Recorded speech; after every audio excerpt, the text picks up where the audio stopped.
Jamshedpur FC. भाई Jamshedpur FC जैसी team बनाई थी ना, उस टीम को देख के लग रहा था कि भाई Jamshedpur FC bottom of the table finish करेगी। लेकिन भाई खालिद जमील ने अपनी टीम को ऐसे मोटिवेट किया, ऐसे प्रिपेयर दिया कि एक प्लेयर जो कि भाई 2 साल से सस्पेंडेड था, वो आके बहुत अच्छी परफॉर्मेंस दे रहा है। एक प्लेयर जो कि 35 साल का था, वो बहुत अच्छी परफॉर्मेंस दिए सेंटर बैक पोजीशन पे। एक प्लेयर देखा है तो आई लीग में गेम टाइम नहीं पा रहा था, लेकिन जमशेदपुर एफसी के लिए मेनली डिफेंसिव मिडफील्ड पोजीशन पे खेला। एक प्लेयर जो कि बहुत ही लंबी इंजरी से वापस आ रहा था, वो भी भाई देखा जाए तो एंड आते-आके बहुत ही शानदार खेला। एक ऐसा गोलकीपर जो कि भाई आई लीग चला गया था गेप टाइम पाने के लिए, क्योंकि आईएसएल में कोई उसको पूछ नहीं रहा था, वो आया और सबसे ज़्यादा सेव करके दिखाया इस सीज़न का। एक ऐसा क्रिएटिव प्लेमेकर जो कि 35 साल का हो गया है, कोई और टीम उसे साइन नहीं की। लेकिन भाई वो खेला, पूरे सीज़न फिट रहा, वो सबसे बड़ी चुनौती था उनके लिए और उसके साथ-साथ भाई उन परफॉर्मेंस भी बहुत शानदार थी। तो भाई कुछ ऐसी ही परफॉर्मेंस जमशेदपुर एफसी इस सीजन दी है। अब भाई नेक्स्ट सीजन आने वाला है जमशेदपुर एफसी का।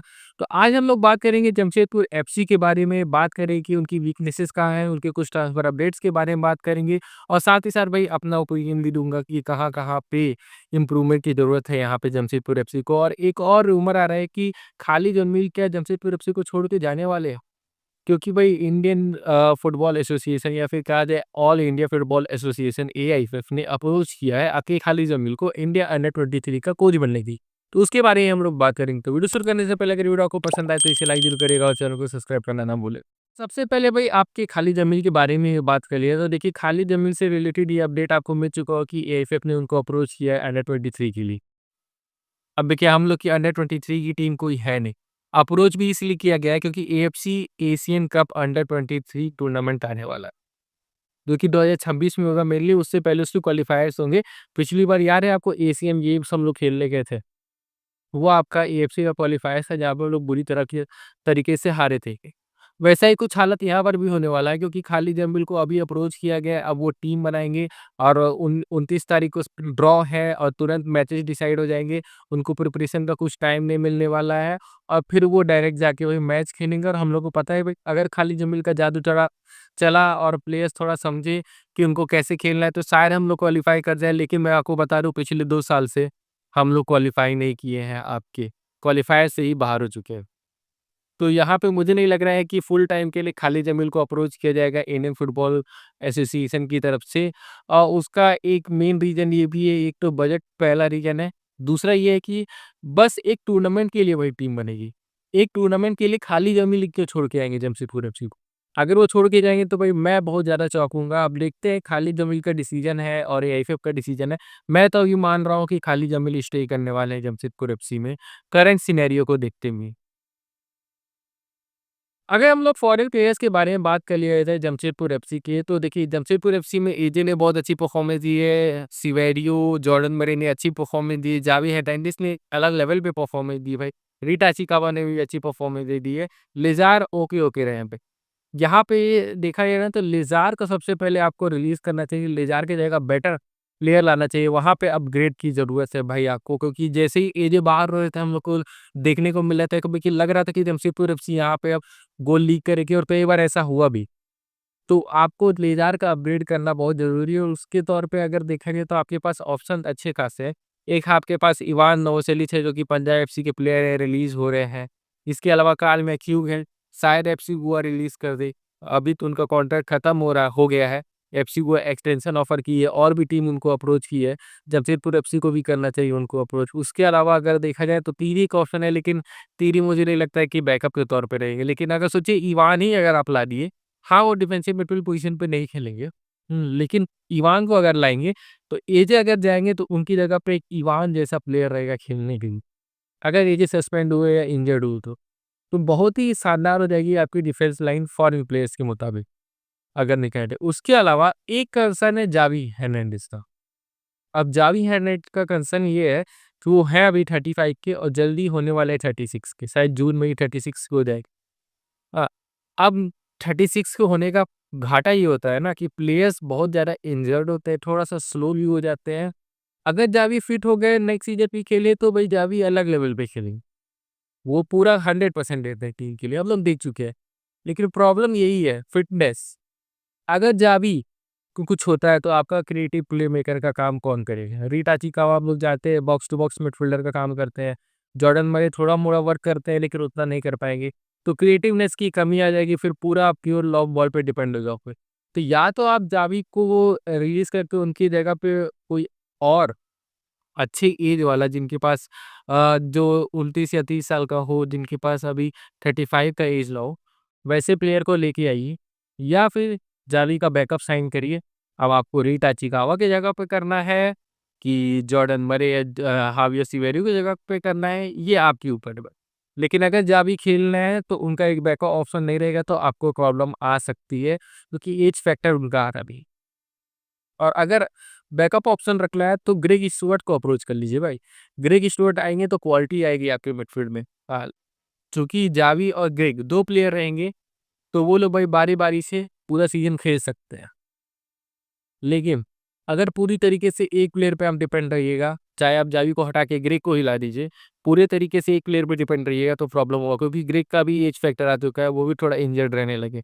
तो आपको जावी के ऊपर से लोड हटाना पड़ेगा। कैसे हटाना है ये आपके ऊपर है। अगर देखा जाए ना तो प्लेयर्स अवेलेबल बहुत है, बस ग्रेग ही नहीं है। अगर देखा जाए तो एक एलेक्सिस गोमेज़ है, जो कि मोहम्मदान एससी के है, आप उनको साइन कर सकते हो किसी अपने फॉरवर्ड की जगह पे। विडाल है जो आपके खेल रहे थे पंजाब एफसी में। एक फिलिपी मज़ेला के पंजाब एफसी के एक और प्लेयर हैं आपके। नेस्टर शायद आपके रिलीज़ हो, वैसे नेस्टर की परफ़ॉर्मेंस उतनी अच्छी नहीं रही है काउंटर अटैकिंग टीम के लिए, इसीलिए मैं उनको प्रेफ़र नहीं करूँगा। लेकिन नेक्स्ट भी शायद आपके रिलीज़ हो, तो एक और वो ऑप्शन हो सकते हैं आपके। तो बहुत से ऑप्शंस अवेलेबल है और जैसा कि आप लोग जानते हैं जमशेदपुर एफसी ज पिछले सीज़न सिर्फ़ आईएसएल के ही प्लेयर्स को उठाई थी, तो इसीलिए मैं उन्हीं के बारे में बात कर रहा हूँ। नहीं तो ऑप्शंस तो हद से ज़्यादा है। अगर आप बाहर जाओगे, बाहर के मार्केट में जाओगे तो बहुत से ज़्यादा है। लेकिन ये सभी कुछ ऐसे प्लेयर्स हैं जो कि इस सीज़न अच्छी परफ़ॉर्मेंस दिए फिर भी अपनी टीम के साथ कंटिन्यू नहीं कर रहे हैं। ना एलेक्सिस गोमेज़ कंटिन्यू करने वाले हैं, मोहम्मद एससी का मुझे बताने की ज़रूरत नहीं है क्यों। उसके अलावा विडाल को रिलीज़ कर दिया गया है, इवान को रिलीज़ कर दिया गया है, कार्ल मैक्यू का अभी कॉन्ट्रैक्ट खत्म हो रहा है आपका। तो ये सभी ऐसे कुछ प्लेयर्स हैं जो कि आपके फ्री एजेंट बनने वाले हैं, तो उनके पीछे जा सकती है आपकी जमशेदपुर एफसी। तो ये आपका एक अपग्रेड होगा भाई। अब आपको कैसे करना है, कहाँ करना है, वो भाई जमशेदपुर एफसी और खाली जमी के ऊपर है। अब आते हैं हम लोग इंडियन प्लेयर्स पे। अब अगर इंडियन प्लेयर्स के बारे में बात कर लिया है तो उवैस आपके जा रहे हैं पंजाब एफसी में, ये पहले से फिक्स हो चुका है, अपडेट आपका आ चुका है। प्रतीक चौधरी की अगर बात की है तो 35 के हो गए हैं, जल्दी शायद अक्टूबर में 36 के होने वाले हैं आपके प्रतीक चौधरी। उसके अलावा आशुतोष मेहता 34, 35 के होने वाले हैं, 34 के शायद होने हो गए हैं आपके आशुतोष मेहता। निखिल बालरा सुनने में आ रहा है कि उड़ीसा एफसी जॉइन करने वाले हैं, तो एक और प्लेयर आपका जाने वाला है। उसके अलावा देखा जाए तो प्रणय हलदार शायद 33 के होने वाले हैं, सौरव दास 29 के होने वाले हैं, इमरान खान छोड़ के जाने वाले हैं जमशेदपुर एफसी सुनने में आ रहा है शायद उड़ीसा एफसी चले जाए। अभी इसी रूमर है निखिल बालरा और इमरान खान का, कंफर्म नहीं है, लेकिन रूमर है। हम लोग मानते हैं कि चलिए वो लीव कर रहे हैं। तो इन पोजीशन पे देखिए वीकनेस आएगी आपकी। लेफ्ट बैक पोजीशन पे तो आपको पूरा एक लेफ्ट बैक ही चाहिए, वहाँ पे तो कोई ऑप्शन नहीं है। सेंटर बैक पोजीशन पे आपको एक अच्छा सेंटर बैक ऑप्शन चाहिए। प्रतीक चौधरी बैकअप के तौर पे बहुत अच्छे रहेंगे क्योंकि ऐज आ रहा है, ज़्यादा से ज़्यादा शायद 1 साल और खेल ले और अगर कोई इंजरी आ गई तो ये पूरा सीज़न नहीं खेल पाएगा वो। क्योंकि इस ऐज में ना अगर कोई इंजरी आती है तो ज़्यादा टाइम लेती है रिकवरी लेने में।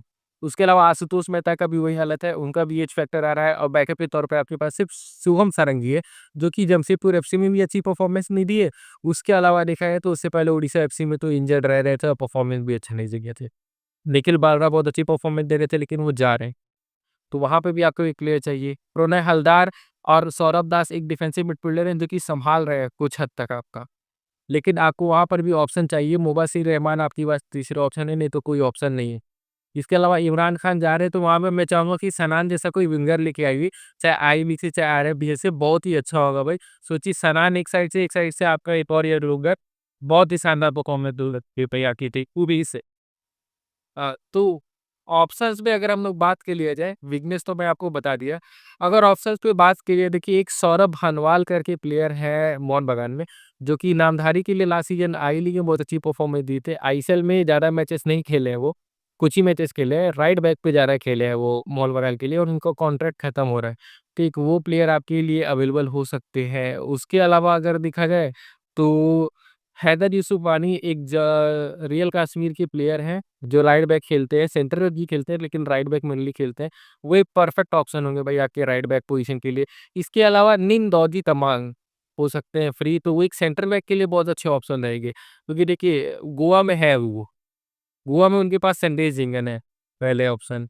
उसके अलावा एक जे गुप्ता है, दूसरे ऑप्शन है जो सेंटर बैक पे खेल लेते हैं। फिर अभी-अभी उन्होंने साइन किया है एक आई लीग के प्लेयर को शिलांग लोजोंग से, रोनी विल्सन करके एक प्लेयर, 20-22 साल के प्लेयर है भाई। निमदौजी शबाग वहाँ पे तीसरे या चौथे ऑप्शन बन गए। तो वो तो भाई वहाँ से हटने वाले हैं, रिलीज होने वाले हैं वहाँ से। तो भाई यहाँ पे जमशेदपुर एफसी के लिए एक अच्छे ऑप्शन हो सकते हैं निमदौजी तमा। बहुत ही अच्छे ऑप्शन रहेंगे, 29 साल के प्लेयर हैं और वो खालिद जमील के अंडर खेले भी हैं वही वहाँ मुझे जहाँ तक याद आ रहा है नॉर्थ ईस्ट यूनाइटेड एफसी में। तो वो एक अच्छे ऑप्शन हो जाएँगे आपके लिए। इसके अलावा अगर ईस्ट बंगाल लालचुंग नुका का कॉन्ट्रैक्ट टर्मिनेट करती, अगर करती है, तो वो भी एक बहुत ही बेटर ऑप्शन हो सकते हैं आपके राइट बैक पोज़ीशन पे। अगर वो टर्मिनेट करती है, ट्रांसफर फी हम लोग जानते हैं जमशेदपुर एफसी पे नहीं करेगी जितना उसका बजट होता है उसके हिसाब से। इसके अलावा लेफ्ट बैक के लिए तो भई आपको पूरा जाना पड़ेगा आई लीग में, जैसे ही आप ओएस को लेके आओ वैसे ही लेके आओ। एक केल्विन रोबेरियो करके एक प्लेयर है, एक लालरुआ थारा करके प्लेयर जो आपके चर्चिल ब्रदर्स के प्लेयर हैं, उनके पीछे लेकिन कई क्लब जाएँगी। केल्विन रोबेरियो एक अच्छे प्लेयर है। एक आपके फुल बैक हैं शिलोंग लजोंग के, उनका नाम मुझे नहीं याद आ रहा। वो भी बहुत अच्छी परफॉर्मेंस दी है। तो आपको आई लीग से लाना पड़ेगा। डिफेंसिव मिडफील्ड पोजीशन पे देखना है कि क्या एफसी वो रोलिंग वॉरियर्स को रिलीज़ कर रही है? तो अगर वो रिलीज़ कर रही है, तब तो आपके लिए बहुत ही अच्छे ऑप्शन हो सकते हैं रोलिंग वॉरियर्स, क्योंकि देखिए रोलिंग वॉरियर्स का इसलिए बोल रहा हूँ ना क्योंकि देखिए उनके पास एक है साहिल तवोरा, फिर आयुष छेत्री, ये 2 डिफेंसिव मिडफील्डर हैं। फिर अभी उन्होंने साइन कर लिया हर्ष पात्रे को और फिर अभी रोलिंग वॉरियर्स से जिनका कॉन्ट्रैक्ट खत्म हो रहा है, रिलीज़ का बात ही छोड़ दीजिए, खत्म हो रहा है। तो वो लोग इतने ज़्यादा डिफेंसिव मिडफील्डर रख के क्या करेंगे? सीधी-सी बात है रोलिंग बोजेस को वो लोग एक्सटेंड नहीं करेंगे शायद। तो वहाँ पे वही रोलिंग बोजेस एक अच्छे ऑप्शन हो सकते हैं। इसके अलावा अगर आपको यंग कोई ऑप्शन चाहिए तो आप रेमसांगा के लिए जा सकते हैं रियल कश्मीर में। वो एक बेटर ऑप्शन होंगे। और भी आपका अगर दिखे तो मोहम्मदान ऐसी पे नज़र रखिए, मैं हर टीम को बोल रहा हूँ। वो अगर अपना जो सिचुएशन है सही नहीं कर पाती है तो वो नेक्स्ट सीज़न तो खेलेगी नहीं, तो उसके प्लेयर कहीं तो जाएँगे। तो वहाँ से आप जो इंडियाना को ले सकते हैं, राइट बैक, सेंटर बैक खेलते हैं। उनके एक राल्टे करके प्लेयर है, बहुत अच्छे लेफ्ट बैक है वो, उनको आप ले सकते हैं। डिफेंसिव मिडफील्ड पे अमरजीत सिंह कियाम है, जमशेदपुर एफसी में ही थे, उनको इंजरी हो गई थी और ज़्यादा खेल नहीं पाए थे। तो अमरजीत सिंह कियाम को आप ला सकते हैं। तो कुछ प्लेयर्स हैं, अवेलेबल हैं, जमशेदपुर एफसी टीम बना सकती है, लेकिन प्रॉब्लम ये है कि जमशेदपुर एफसी स्लो रिएक्ट करती है। हर बार स्लो रिएक्ट करती है। आप देखिए अभी जमशेदपुर एफसी का कोई भी रूमर या अपडेट नहीं आ रहा है। जितने भी अपडेट आ रहे हैं जमशेदपुर एफसी से जाले के आ रहे हैं। वो प्रॉपर तरीके से मैं जानते हैं आप कब रिएक्ट करना स्टार्ट करेगी? जब आपका मई बीत जाता है। ये चीज़ जमशेदपुर एफसी का बहुत खराब देखा हूँ मैं। तब तक क्या होता है कि बहुत से जो फ्री वाले प्लेयर रहते हैं, जो आपकी जिनका कॉन्ट्रैक्ट खत्म हो रहा है, वो किसी और टीम को जॉइन कर चुके रहते हैं। तो वो चीज़ बहुत ही खराब है भाई, तो वहाँ पे जमशेदपुर एफसी को सुधार करना होगा और अभी से ही रिएक्ट करना चाहिए। देखिए मैं आपको कितने जो प्लेयर्स बताया हूँ इनका कॉन्ट्रैक्ट आपका खत्म हो रहा है। ये किसी और प्लेयर किसी और टीम को साइन कर लेंगे। ये सभी प्लेयर्स तो आपको बिना ट्रांसफर फी के मिल सकते हैं, तो आप क्यों नहीं अप्रोच कर रहे? तो अब देखते हैं जमशेदपुर एफसी क्या करती है। ये थे भाई मेरी ओपिनियन। मेरे हिसाब से जमशेदपुर एफसी को मैं आपको फिर से बता दे रहा हूँ सभी कि एक लेफ्ट बैक चाहिए स्टार्टर, सेंटर बैक चाहिए स्टार्टर चाहिए अब तो, राइट बैक पे बैकअप चाहिए उनको। डिफेंसिव मिडफील्ड पोजीशन पे एक स्टार्टर मिल जाएगा तो अच्छा है, नहीं तो बैकअप भी अच्छा है। एक यंग विंगर चाहिए क्योंकि सेमिल एंडोंगल उनके पास है विंग पोजीशन पे, अनिकेत यादव है, ऋत्विक दास है, लेकिन एक यंग विंगर चाहिए वहाँ पे इमरान खान के प्लेस पे। ईशान पंडिता को अगर ला सकते हैं तो उनको भी ला दीजिए और सेंटर फॉरवर्ड पोजीशन पे वो भी खेल लेंगे। तो आप डिफेंस में एक एक्स्ट्रा प्लेयर डाल सकते हैं जब ज़रूरत पड़ेगा तो। वो भी फ्री होने वाले हैं तो उनको भी गेम टाइम चाहिए तो उनको ला सकते हैं आप और पहले भी जमशेदपुर एफसी के लिए अच्छी परफॉर्मेंस दी है वो। तो अब देखते हैं कैसी प्रिपरेशन करती है जमशेदपुर एफसी नेक्स्ट सीजन के लिए। आपकी क्या थॉट्स हैं, आपकी क्या ओपिनियन है? हम लोग कमेंट करके ज़रूर बताइएगा और अगर वीडियो आपको पसंद आया हो तो इसे लाइक ज़रूर करिएगा और चैनल को सब्सक्राइब करना ना भूलें।